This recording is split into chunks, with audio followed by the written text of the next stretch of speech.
Adonai यहोवा Elohim के बाबरकत और कदूस नाम में आप सब की सलामती।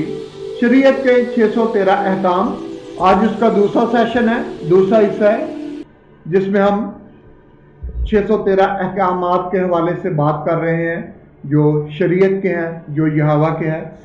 तो देखें जी, आगे अपने सिलसिले को बढ़ाते हैं। तो मेरे साथ देखें यिर्मयाह 31 बाब 31 आयत से लेकर 33 आयत तक।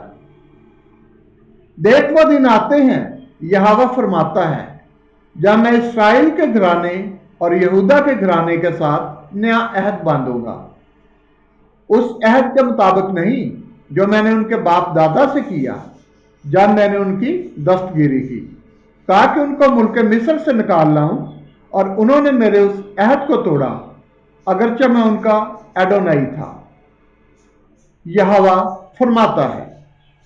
बल्कि यह वो अहद है जो मैं उन दिनों के बाद इस्राएल के घराने से बांधूंगा, यहोवा फरमाता है। मैं अपनी शरीयत उनके बातन में रखूंगा और उनके दिल पर उसे लिखूंगा, और मैं उनका एलोहिम होऊंगा और वो मेरे लोग होंगे। देखें इधर शरीयत दिल पर लिखने की बात की है, बातन में डालने की बात की है, बदलने की बात नहीं की। ये यहोवा ने खुद कहा है, किसको? यिर्मयाह को। हाँ, नए अहद की बात की है। नया अहद क्या है? पुराना अहद क्या था? शरीयत और नए अहद का क्या तल्लुक है? ये अलग मौजू है, इस पर अलग से बात होगी। सो जी, इधर क्या बदला है? सिर्फ अहद बदला है, ना कि यहोवा के कवानीन, ना कि यहोवा की शरीयत। बाकी अहद नया बदलने की बात की है। सो जी, क्या नहीं बदला? यहोवा की शरीयत नहीं बदली, यहोवा की बरकत नहीं बदली, नाफरमानी की सजाएं नहीं बदली, फरमाबरदारी की बरकत वही है, यहोवा एलोहिम के वादे वो भी नहीं बदले। अगर हम मजमूर जबूर 119 89 से 91 तक पढ़ें तो देखिए क्या लिखा हुआ है। ऐ यहोवा, तेरा कलाम आसमान पर अबद तक कायम है, तेरी वफादारी पुश्त दर पुश्त है। तूने जमीन को क्याम बख्शा और वो कायम है, और वो आज तेरे अहकाम के मुताबिक कायम है, क्योंकि सब चीजें तेरी खिदमत गुजार हैं। तेरा कलाम अबद तक है और जमीन भी तेरे अहकाम के मुताबिक कायम है। देखे जी, जमीन जो इंसान के लिए बनाई गई और कहा गया बढ़ो फलो और जमीन को महमूरो महकूम करो, वो भी यहोवा के अहकाम की फरमाबरदार है और उसकी वजह से कायम है। तो हम इंसान क्यों नहीं? खैर, आगे चलते हैं। सो जी, तब्दील क्या हुआ? देखे जी, यशवा हमशीख कामल खुदा, कामल इंसान, मालिक व मख्तार बनकर दुनिया में आया, और मूसा को उसकी जुम्मेदारी से जो एक सदियों से चलती आ रही थी, मूसा की गद्दी के जरिए जो भी बैठे हुए थे, आजाद किया। कैसे? इस्तिस्ना 18 बाब और 18 आयत की नबूवत को यशवा हमशीख ने पूरा किया। यहोवा क्या कहता है मूसा को? मैं उनके लिए उन्हीं के भाइयों में से तेरी मानद एक नबी बर्पा करूंगा और अपना कलाम उसके मुंह में डालूंगा, और जो कुछ मैं उसे हुक्म दूंगा वही वो उनसे कहेगा। और जो कोई मेरी उन बातों को जिनका वो मेरा नाम लेकर कहेगा ना सुनेगा, तो मैं उनका हिसाब उनसे लूंगा। यहोवा एलोहिम ने कहीं भी नहीं कहा कि नए अहद के साथ ही शरीयत बदल गई या मनसूख हो जाएगी, और ना ही यशवा हमशीख ने कभी ऐसा कहा। नए अहद में रूहुल कुदस की बदौलत जो हमारे दिलों पर लिखी गई है वो यहोवा के अहकाम हैं, शरीयत है जो रूहुल कुदस हमारे दिलों पर नक्श करता है। और रूहुल कुदस हमेशा फरमाबरदारी की तलकीन करता है, उसकी तरफ आपको राग़ब करता है, बल्कि वो फरमाबरदारी की तलकीन करेगा, इसकी तरफ रूह पाक आपको राग़ब करेगा। इसका मतलब है कि शरीयत आपके दिलों पर लिखी गई। शरीयत दिलों पर लिखने का मतलब है कि हम अपनी खुशी और मर्जी से यहोवा के अहकामात को सीखें और अमल करें और उन्हें दूसरों को भी सिखाएं। और शरीयत पर, यहोवा के अहकामात पर अमल करने के लिए रूहुल कुदस हमारी रहनुमाई करता है। हम अपने कामों से रूह पाक को रंजीदा करते हैं। जब रूहुल कुदस हमारे अंदर काम करता है उसका मतलब है हम फरमाबरदारी कर रहे हैं।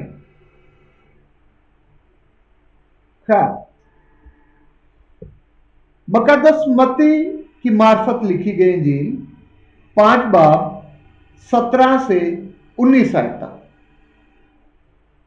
यह ना समझो कि मैं तौरेत नबियों की किताबों को मनसूख करने आया हूं, बल्कि मैं पूरा करने आया हूं।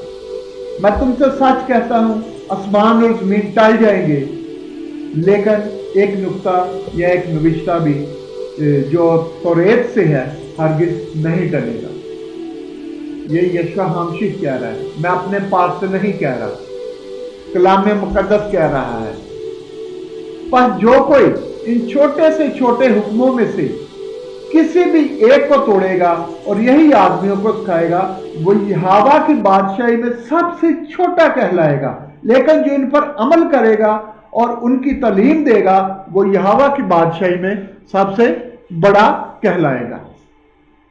क्योंकि मैं तुमसे सच कहता हूं, अगर तुम्हारी रास्तबाजी फकीयों और फरीसियों की रास्तबाजी से ज्यादा ना होगी तो तुम यहोवा की बादशाही में हरगिज दाखिल ना होगे।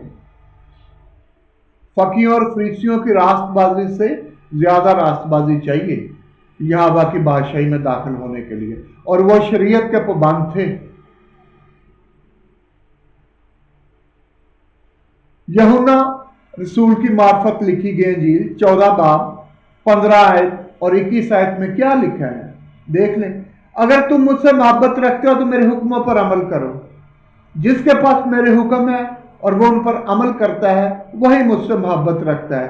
जो मुझसे मोहब्बत रखता है वो मेरे बाप का भी प्यारा है, और मैं उससे मोहब्बत रखूंगा और अपने आप को उस पर जाहिर करूंगा। यशवा हामशीक कह रहा है। इसी तरह हिजकियल 11 बाब 19 और उसकी 21 आयत में क्या लिखा है कि मैं उनको नया दिल दूंगा, नई रूह उनके बातन में डालूंगा, ताकि वो मेरे आयन और मेरे अहकाम पर चलें और अमल करें। वो मेरे लोग होंगे, मैं उनका एलोहीम होऊंगा। अगर उसके अहकाम और कवानीन पर चलेंगे, आयन पर चलेंगे, तो वो हमारा एलोहीम होगा। लेकिन जो नहीं चलेंगे, अपनी मर्जी से, अपने नफरती और मकरूह चीजों के कामों से उसको यानी रंजीदा करेंगे, तो यहोवा फरमाता है मैं उनकी रवश को उन्हीं के सर पर डालूंगा। हम पलूस रसूल का अक्सर हवाला देते हैं कि पलूस कहता है जी शरीयत तब्दील होगी, अक्सर कहते हैं, मैं सबकी बात नहीं कर रहा, लेकिन पलूस रसूल नए अहद को और शरीयत के यानी लेके चल रहा है साथ, उसके मुताबिक बात कर रहे हैं। वो नए अहद के साथ शरीयत को किस तरह लेके चलना है ये बता रहा है। अगर आप रोमियो 3 बाब और उसकी 31 आयत में पढ़ें तो क्या लिखा हुआ है, बस क्या हम तौरेत यानी शरीयत को ईमान से बातिल करते हैं? हरगिज नहीं, बल्कि तौरेत को कायम करते हैं या कायम रखते हैं।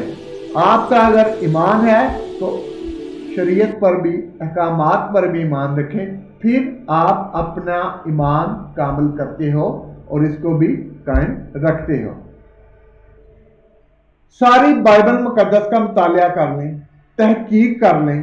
यशवा हामशीख ने ना तो तोरा को रद्द किया यानी तौरेत को, ना ही किसी नए मजहब की बुनियाद डाली, ना ही किसी जगह भी वो कोई नई चीज की मुनादी करने गया, नहीं, बल्कि वो यहोवा के अहकामात, शरीयत की मुनादी करने गया। हर जगह उसने कहा है कि जो हुक्मों में लिखा है उस पर अमल करें। उसने यहोवा एलोहीम के नए अहद को पूरा किया जो उन लोगों के लिए दायमी जिंदगी को यकीनी बनाने का था, जो यकीन रखते थे कि यशवा हामशीख ही गुनाह की आखिरी और दायमी कुर्बानी है। लेकिन कोई नया मजहब या यहोवा के अहदो कवानीन को तर्क करने की बात नहीं की, और ना ही कोई ऐसी हिदायत की है कि यहोवा की ईदें ना मनाएं। वो इबादत खानों में इबादत करता था और पढ़ाता था। वो सब्बत को हर इबादत खानों में जाता था, तलीमात देता था। उसने जो कुछ भी किया यहोवा के कवानीन और ऐन सहीफों, पेशन गोइयों के मुताबिक किया, और वैसा ही अपने शागिर्दों को करने की तलकीद की। सो जी, काफी ब्रीफ हो गया है शरीयत के बारे में और अहकामात के बारे में, आइन के बारे में, नए अहदनामे के हवाले से भी, यशवा हामशीख के हवाले से भी। तो कल से जो हमारा सिलसिला शुरू होने लगा है वो है जो 613 कवानीन है, उन पर हमने तफसील से बात करनी है कि जिनमें से कुछ अहकाम यहोवा के हैं, कुछ काहिनों के हैं, कुछ हैकल के हैं, कुछ खानदानों के हैं, कुछ मुआशरे के हैं, कुछ जंगो जदल के हैं, कुछ जानवरों के नपाक और पाक जानवरों की तमीज़ है जो इनके कवानीन है। इस तरह यानी बेशुमार कवानीन है जो ये 613 कवानीन है मुख्तलिफ हिस्सों में। इनके बारे में हम कल से या अपने अगले सेशन में तफसील से बात करेंगे। आज के लिए इतना ही काफ़ी है। खुश रहें, सलामत रहें।